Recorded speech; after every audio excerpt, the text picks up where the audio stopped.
Bueno, seguimos con más información, 2:36 de la tarde. Vamos a conversar con el doctor Carlos Arica Chávez. Él es presidente del Cuerpo Médico del Hospital Daniel Alcides Carrión.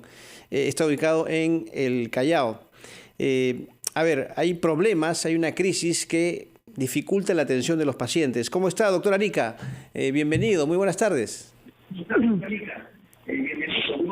¿Cómo está, Carlos? Buenas tardes. Bueno, gracias por atendernos. Y si puede, por favor, doctor, hable directamente al teléfono, ¿no? Porque a veces el audio llega con un retraso. Y bájale el volumen también, porque, repito, el audio que se escucha a través de la radio, la televisión en este caso, llega con un poco de retraso. Directamente al teléfono, nada más. Doctor Arica, a ver, ¿cuáles son estos problemas que están dificultando la atención de los pacientes en el Hospital Carrión? Bueno, el problema central del hospital es que, siendo un hospital público, tiene que hacer atención a un conjunto de pacientes que no son solamente pacientes COVID, sino son también pacientes no COVID, ¿no? Uh-huh. Entonces, el servicio que debe prestar el hospital para atender la atención de todos los pacientes en general, COVID y no COVID, tiene que ver con un adecuado diagnóstico a tiempo oportuno y además con dar la posibilidad a los pacientes de darles el tratamiento, porque si no, ¿de qué sirve el diagnóstico, no? En ese sentido, el hospital carece pues de una serie de elementos que nos posibiliten hacer o llegar a un diagnóstico rápido, ¿no? No tenemos un equipo de rayos X que es fundamental para hacer el diagnóstico de problemas respiratorios. Perdón, ¿no tienen equipo de rayos X en el hospital? ¿No hay? El equipo de rayos X portátil está malogrado desde hace más de 6 meses y está no operativo. Sí, o sea, perdón, doctor, entonces cuando, por ejemplo, a un paciente le ordenan hacerse una radiografía, ¿tiene que hacérselo afuera? O sea, de manera privada. Las que son urgentes, se ha habilitado un servicio de rayos X en forma muy restringida para los pacientes que son urgentísimos, porque se usa un equipo que no es de emergencia, porque el equipo de rayos X de emergencia está malogrado. Si tuviéramos un paciente que está hospitalizado en la unidad de cuidados intensivos de adultos, pediátricas o la unidad de cuidados intensivos de recién nacidos, al paciente hay que bajarlo desde el 5º piso o 3er piso hacia el 1er piso. Está este equipo de rayos X que se maneja en forma restringida para este tipo de pacientes. Hay que movilizar al paciente para poder hacerle el diagnóstico preciso. Ok, ¿no? Pero por ejemplo, si es que una persona va a una consulta y le dicen que se haga una radiografía, no puede hacerlo, salvo que sea un caso de emergencia, así. No hay, en esos casos no hay. Y tiene que hacérselo de manera privada, que es. ¿Cuánto cuesta una radiografía? 60, 70 soles. Afuera. Mire usted, la radiografía, le comento un hecho que yo mismo diría, ¿no? La radiografía de tórax cuesta 30 soles en el hospital, entre 20 y 30 soles, depende si es un paciente, depende del tamaño de la placa radiográfica, ¿no? Ya, pero, por ejemplo, para el control de los pacientes que se han hospitalizado y que son intervenidos quirúrgicamente, por ejemplo, por fracturas de miembro superior o fractura de cadera, como no tenemos equipos de rayos X operativos, hay que hacerle a veces controles. Y entonces claro, ingresan servicios particulares para brindar esta atención que cuesta 300 o 350 soles, ¿no? Desgraciadamente esta situación se da porque el hospital que debe brindar este servicio, que es esencial y básico, no lo hace.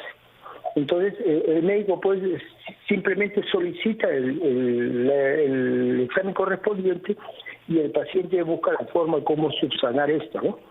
Ahora, eso doctor, no debería ser, porque nosotros somos un hospital que da un servicio público y tenemos que atender el derecho a la salud de los pacientes del Callao, ¿no? Exacto. Bueno, no solamente del Callao, también llegan de otros distritos, pero, por ejemplo, ¿ustedes cuentan con el número suficiente, necesario de profesionales médicos y de enfermería? a raíz de la pandemia hay un grupo de colegas médicos y personal de planta del hospital que por morbilidad no está acudiendo al hospital. Ya. Pero el Ministerio de Salud ha previsto para el caso de lo que es atención de pacientes COVID la contratación de personal para estos casos, ¿no? De todas maneras, el número es insuficiente. Por ejemplo, el día de hoy conversaba con el jefe de endocrinología donde manifestaba de que había un déficit de 5 médicos para hacer la atención en consulta y las consultas y las atenciones regulares del servicio de endocrinología. Por eso le pregunto, actualmente, ¿cuántos médicos hay disponibles en el hospital? En el hospital tenemos 220 médicos de planta y aproximadamente hay 100 médicos contratados mediante la modalidad de contratos CAS, ¿no? Hay 220 más 100. 320. Ese es, ¿cuál debería ser el número, diríamos, adecuado, suficiente para atender la demanda? Por lo menos tenemos un déficit como de 100 médicos, ¿no? Por lo menos, médicos. ¿no? Claro, porque... Ojo, estamos hablando solamente de médicos, no de enfermeras. Claro, no solamente de médicos, solamente estamos hablando de médicos, ¿no? Hay la particularidad de algunos servicios, como el caso de pediatría. Yo pertenezco al servicio de pediatría, ¿no? Ya. Nosotros brindamos atención en lo que es la emergencia y en la sala de hospitalización y además la sala de consultorios. Uh-huh. Sin embargo, en lo que respecta a consultorios, esta apertura de los consultorios que durante todo el tiempo de la pandemia ha permanecido cerrado, recién se están aperturando algunos consultorios en el hospital. Y entonces hay pues deficiencia en el sentido de que falta personal, porque todo el personal se orientó a lo que era la pandemia. En la actualidad, respecto a la pandemia, ha disminuido se mantiene disminuida la cantidad de pacientes por pandemia hospitalizados, ¿no? Pero ¿cuántas camas UCI hay en el hospital, por ejemplo, para atención de pacientes COVID? En la actualidad se ha disminuido la atención de los pacientes COVID casi al 50%, ¿no? Por eso, ¿cuántas camas UCI hay disponibles en el hospital? Los pacientes que requieren ventilación mecánica, o sea, nosotros tenemos 15 ventiladores mecánicos que se supone que se asume deben estar asociados a una cama UCI en general, ¿no? Sí. La atención de los pacientes que requieren atención en ventilación mecánica, tenemos un máximo de hasta 15 pacientes para atención. Es decir, no ha mejorado respecto al año pasado y a la segunda ola de la primera pandemia. ¿Y cuántas camas UCI hay en el hospital? Tenemos, en la sala UCI tenemos 5 camas UCI y tenemos un servicio de UCI para COVID con 5 camas más. Ya. Entonces tenemos 10 camas UCI propiamente atendidos por el servicio de UCI. Okay. Pero además tenemos algunos ventiladores mecánicos distribuidos en la emergencia que se requieren para pacientes que están en estado crítico y que no pueden ocupar la cama UCI en el ambiente físico de UCI porque no se ha podido ampliar ese ambiente, ¿no? Doctor, ¿este hospital está bajo el ámbito del régimen del gobierno regional? Así es, desde hace 13 años el hospital... ¿Le corresponde al gobierno regional hacer las implementaciones necesarias para dotar al hospital de médicos, enfermeras, equipos, medicinas? Efectivamente, el hospital hace 13 años pasó al ámbito, por efecto de la ley de descentralización, pasó al ámbito del gobierno regional.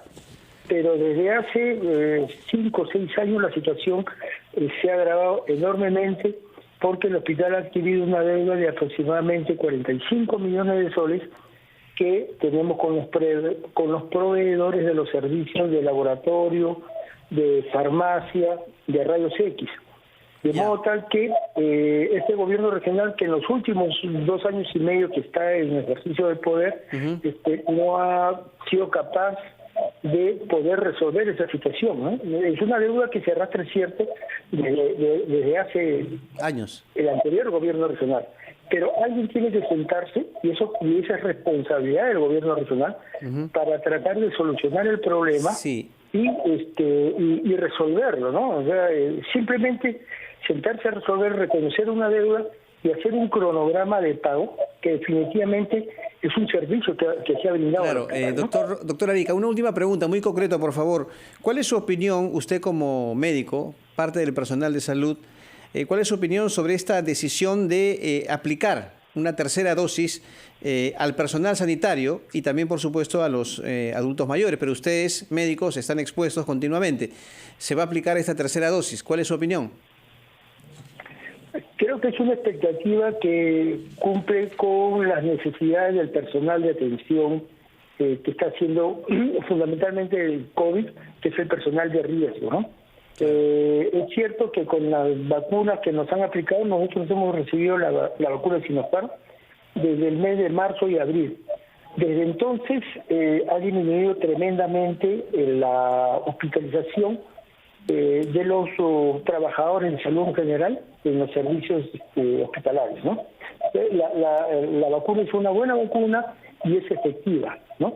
Muy bien. Pero el virus pues muta constantemente y entonces en algunos lugares ya se ha aplicado fuera del país esta tercera dosis y creo que es una expectativa poder aplicarla aquí. De esa manera se puede reforzar la inmunidad en el personal que está más expuesto, ¿no? Muy bien, doctor Arica. Bueno, muchas gracias, doctor Arica, por estar con nosotros esta tarde aquí en la rotativa del aire. El doctor Carlos Arica, presidente del Cuerpo Médico del Hospital Daniel Alcides Carrión, que está ubicado en la provincia constitucional del Callao. Vamos a una pausa y regresamos con la parte final de la rotativa del aire.